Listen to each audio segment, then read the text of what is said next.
नमस्कार, मैं रवीश कुमार। यूपीएससी ने पूजा खेड़कर को कारण बताओ नोटिस जारी कर दिया है। दिल्ली पुलिस से एफआईआर करने के लिए कहा है। एफआईआर हो गई है। दिल्ली पुलिस की क्राइम ब्रांच ने पूजा खेड़कर के खिलाफ जालसाजी, धोखाधड़ी, आईटी एक्ट और दिव्यांगता अधिनियम की धाराओं के तहत मामला दर्ज कर लिया है। यूपीएससी ने कहा है कि उसकी विश्वसनीयता बरकरार है। आयोग अपने नोटिस में कुछ भी लिख सकता है, लिखे, लेकिन उसे भी पता है कि पूजा खेड़कर के केस ने अभेद्य मानी जाने वाली यूपीएससी की परीक्षा व्यवस्था में सेंध लगा दी है, उसे एक्सपोज कर दिया है। इस पर पूर्व मुख्य चुनाव आयुक्त आईएएस अफसर एसवाई कुरैशी ने ट्विटर पर सवाल भी उठाया है कि आखिर आयोग ने पूजा को सीधा बर्खास्त क्यों नहीं कर दिया। वे तो अभी प्रोबेशन पर थीं, तो ऐसा करना संभव था। अब यह मामला लंबी कोर्ट कचहरी में उलझ जाएगा, सीधे बर्खास्त करना था। इतनी सी बात भी आयोग वाले नहीं समझते हैं। बात सही है, अगर यूपीएससी ने अपनी जांच में फ्रॉड पाया है तो पूजा को सीधे बर्खास्त क्यों नहीं किया गया। पूजा खेड़कर ने एक बार नहीं, कई बार नाम बदलकर, पता बदलकर आईएएस की परीक्षा दी है।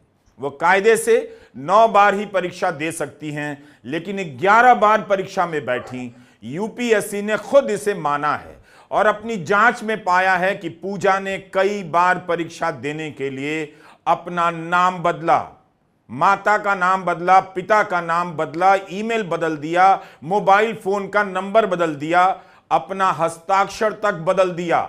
यूपीएससी ने कहा है कि इसने ज्यादा बार परीक्षा देने के लिए पहचान बदल ली, फर्जी दस्तावेज लगाए।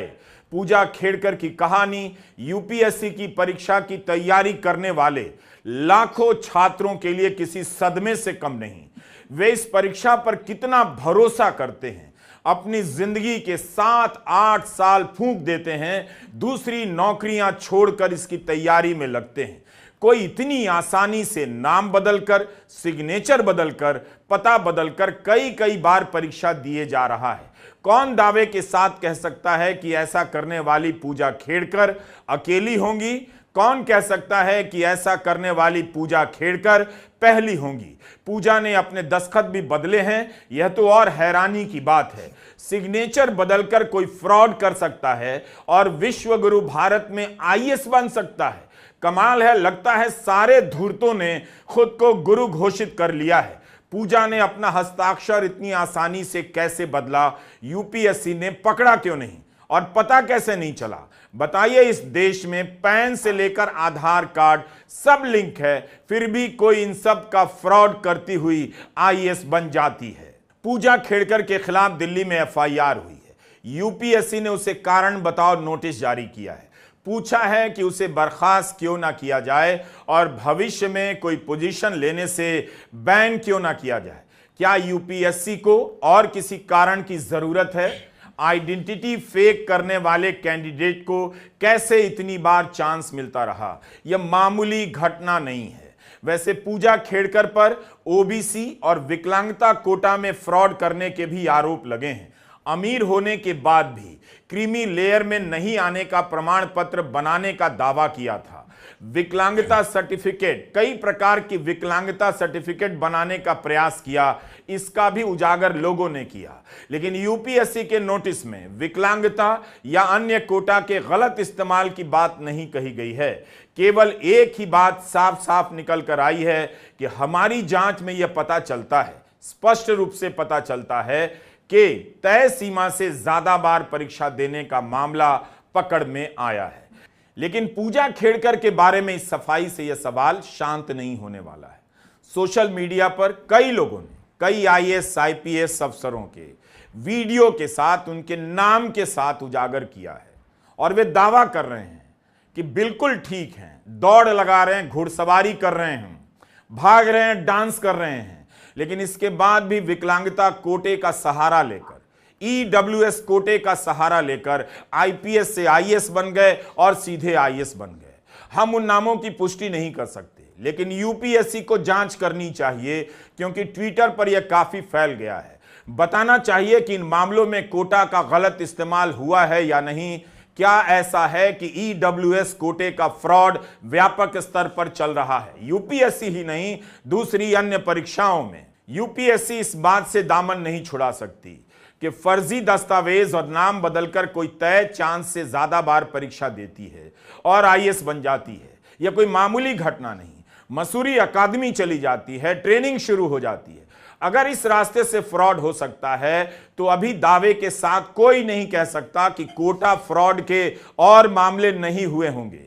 कई लोग यह बात कह रहे हैं कि ईडब्ल्यूएस, ओबीसी और विकलांगता कोटा में बड़े पैमाने पर फ्रॉड हो सकता है। खासकर ईडब्ल्यूएस कोटा को लेकर बहुत सारे सवाल उठ रहे हैं। तो यूपीएससी को इन मामलों में जांच करनी चाहिए और ठोस जवाब देना चाहिए, एक एक नाम के साथ, जिन नामों की चर्चा सोशल मीडिया में हो रही है। अकेली पूजा गई यहाँ तक तो ठीक है, लेकिन बाकी लोगों ने जो कुछ भी किया है, फर्जी सर्टिफिकेट देना, उनको बहुत सारी मदद करना, उनको मेडिकली डिसेबल साबित करना, उनको नॉन क्रिमिनल सर्टिफिकेट देना, ऐसे बहुत सारे प्रकार के सर्टिफिकेट्स आज भी बाजार में मिलते हैं और उनकी बाकायदा कीमत तय हो गई है। ईडब्ल्यूएस सर्टिफिकेट की कीमत तय हो गई है, स्पोर्ट्स की कीमत तय हो गई है। ऐसे सर्टिफिकेट मिलते ही जाते हैं, तो उन पर कार्रवाई कौन कर देगा? कुछ किस्से तो ऐसे कि कुछ लोग पुलिस की भर्ती हो तो उस वक्त फिट होते, लेकिन बाद में अगर कोई और सर्विस की परीक्षा देनी हो तो वहाँ वो डिसेबल हो जाते हैं। ऐसे लोग सिस्टम में पहले से आए गए हैं और जो ये सिस्टम तोड़कर अंदर आते, ये अच्छे लोग नहीं, इनकी नीयत अच्छी नहीं, उनको शुरू से ही गैर काम करने की, इलीगल काम करने की आदत लग चुकी है। ऐसे लोगों का सिस्टम में आना सारे हिंदुस्तान के लिए, लोकशाही के लिए, सारे सिस्टम के लिए, एडमिनिस्ट्रेशन के लिए ये गलत है। पूजा खेड़कर के मामले में एक बात साफ रखनी चाहिए, इनका फ्रॉड यूपीएससी ने नहीं पकड़ा, इसे पकड़ा आम लोगों ने, पत्रकारों ने, पुणे के पत्रकारों ने। अगर कोई पहल नहीं करता तो पूजा खेड़कर आराम से कलेक्टर बनती, उससे पहले एसडीएम बनती और क्या पता आगे जाकर क्या क्या बनती। यही वो 4 छल्ले वाली ऑडी कार है जिस पर पूजा लाल बत्ती लहरा रही थी, अपने वरिष्ठ अफसर के केबिन में हिस्सा मांग रही थी।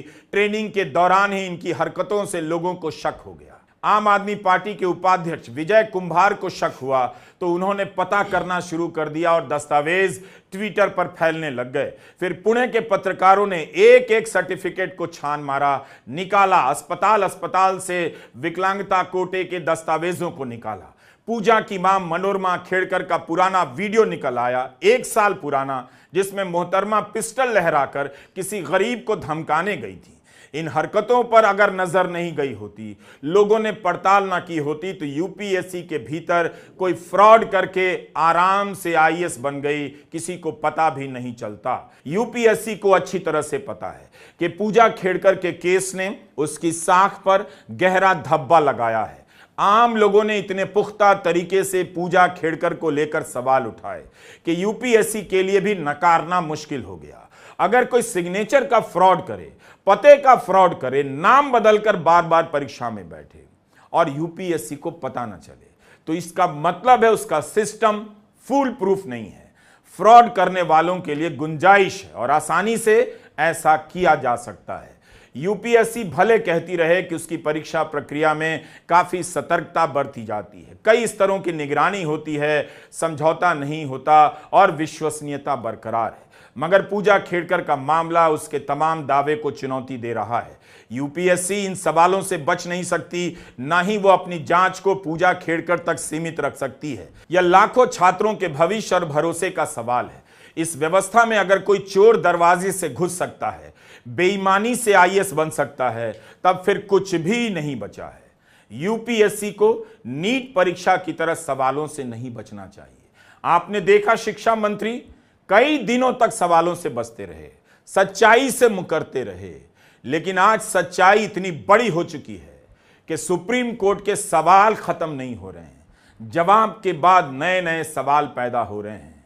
कोर्ट के सामने जवाब देना मुश्किल ना हो जाए, इसलिए यूपीएससी को पूजा खेड़कर के मामले में और अन्य मामलों में ईडब्ल्यूएस से लेकर विकलांगता और ओबीसी के क्रीमी लेयर सर्टिफिकेट के फ्रॉड की व्यापक जांच करनी चाहिए। कांग्रेस प्रवक्ता पवन खेड़ा ने कहा है कि यूपीएससी ने मान लिया कि पूजा खेड़कर फ्रॉड दस्तावेजों के आधार पर आईएएस बन गई। इससे नियुक्ति प्रक्रिया की साख को लेकर गंभीर सवाल खड़े होते हैं। इस एजेंसी पर भी संदेह होने लगा है। आपने देखा था किस तरह से रिसर्च होने लगा कि इस समय नेशनल टेस्टिंग एजेंसी के चीफ प्रदीप कुमार जोशी कौन है। इससे पहले यूपीएससी के चेयरमैन थे, वहां से पहले मध्य प्रदेश और छत्तीसगढ़ लोक सेवा आयोग के चेयरमैन रह चुके हैं। ये जनाब पिछले कई वर्षों से आयोग के चेयरमैन रहे हैं और अब एनटीए के चीफ हैं। उसी तरह से यह भी देखा जाएगा कि यूपीएससी के चेयरमैन इस समय कौन है, इससे पहले क्या थे। मई 2023 में द हिंदू में इनके बारे में रिपोर्ट छपी है। मनोज सोनी यूपीएससी का चेयरमैन बनने से पहले गुजरात में दो यूनिवर्सिटी के वाइस चांसलर रह चुके थे। जून 2017 में यूपीएससी में सदस्य के रूप में शामिल होते हैं। अप्रैल 2022 से ही वे चेयरमैनी कर रहे हैं। पहले कार्यवाहक चेयरमैन थे, उसके बाद मई 2023 में स्थायी रूप से चेयरमैन बना दिए गए। ये भी परमानेंट नौकरी की तरह होती जा रही है। 2017 से लेकर आज तक सदस्य और चेयरमैन। द हिंदू अखबार ने लिखा है, स्वामी नारायण संप्रदाय के अनुपम मिशन से भी जुड़े रहें। आपको हैरानी होगी, फिर से हैरानी होगी कि राहुल गांधी की नजर इन पर भी थी। जब मनोज सोनी को सदस्य से कार्यवाहक अध्यक्ष बनाया गया था, तब भी राहुल गांधी ने ट्वीट किया था। राहुल गांधी ने यूपीएससी का तब एक नया नाम दिया था और अपने ट्वीट में लिखा था, यूनियन प्रचारक संघ कमीशन। भारत का संविधान ध्वस्त किया जा रहा है, एक के बाद एक संस्थान नष्ट किए जा रहे हैं। आखिर राहुल गांधी को समय से पहले कुछ पता होता है क्या? कैसे पता चल जाता है? या राहुल गांधी ने अंधेरे में तीर चलाया? अयोध्या में विवाद हो रहा है गुजरात की एक कंपनी को पेमेंट देने को लेकर। बनारस में भी गुजरात की कंपनियों को ठेका देने का विवाद चल रहा है। लेकिन यहां तो यूपीएससी में भी लंबे समय से गुजरात के प्रतिभाशाली मनोज सोनी इसे ग्लोबल ऊंचाई पर ले जा रहे हैं। 40 साल की उम्र में ही मनोज सोनी बड़ौदा की एमएस यूनिवर्सिटी के वाइस चांसलर बन गए थे। 40 साल की उम्र में इतने प्रतिभाशाली। इसके बाद वे लगातार 2 टर्म अहमदाबाद की बाबा साहब अंबेडकर ओपन यूनिवर्सिटी के वाइस चांसलर रहे। टाइम्स ऑफ इंडिया की रिपोर्ट में लिखा था कि मनोज सोनी को एमएस यूनिवर्सिटी के कैंपस में छोटा मोदी के नाम से जाना जाता है। लोगों को लगता है कि एक दिन वे राज्य के शिक्षा मंत्री बनेंगे। लिखा है कि मनोज सोनी के आने पर कैंपस में संघ और बीजेपी के लोग फैसले लेने लगे हैं। अखबार ने लिखा है कि इनके कार्यकाल में बड़ौदा की इस शानदार यूनिवर्सिटी में काफी गिरावट देखी गई। अप्रैल 2022 में न्यूज लॉन्ड्री में मेघनाथ और अश्विनी कुमार सिंह की रिपोर्ट में बताया गया है कि मनोज सोनी ने 2002 के दंगों के बाद एक किताब लिखी थी, in search of third space, जिसमें हिंदुत्व के पक्ष से दंगों को देखा गया था। इतने प्रतिभाशाली लेखक हैं। हम नहीं कह रहे हैं कि पूजा खेड़कर के आईएएस बनने में चेयरमैन का कोई हाथ होगा, ऐसा बिल्कुल नहीं कह सकते, इसका कोई आधार भी नहीं। मगर इनका परिचय बताने का मकसद है कि आप समझ सकें कि यूपीएससी कोई इंसान चला रहा है। कुर्सी, गेट या ईंट सीमेंट से यूपीएससी नहीं चलती है, कोई ना कोई चलाता है। तो चलाने वाला कौन है? आप पूछ सकें कि क्या मनोज सोनी की कोई नैतिक जिम्मेदारी बनती है, या वे भी शिक्षा मंत्री की तरह कोई नैतिक जिम्मेदारी नहीं लेंगे? यह जानने में कोई बुराई नहीं कि मनोज सोनी 2017 से ही यूपीएससी में है और करीब 2 साल से चेयरमैन है। इससे कम अग्निवीर भी हमारा वीडियो देखने के बाद सरकार से मांग कर सकेंगे कि हमारी नौकरी का कार्यकाल 4 साल की जगह कम से कम उतना तो कीजिए जितने साल तक कोई प्रदीप कुमार जोशी, कोई मनोज सोनी वाइस चांसलर से लेकर आयोग का अध्यक्ष बना रह जाता है। Do you get my point? और I should speak in Spanish. प्रतिभाशाली बनना है तो मनोज सोनी और प्रदीप कुमार जोशी की तरह बनिए कि सरकार को भी लगे कि इनके बिना ना तो यूपीएससी चलने वाली है और ना एनटीए। नमस्कार, मैं रवीश कुमार।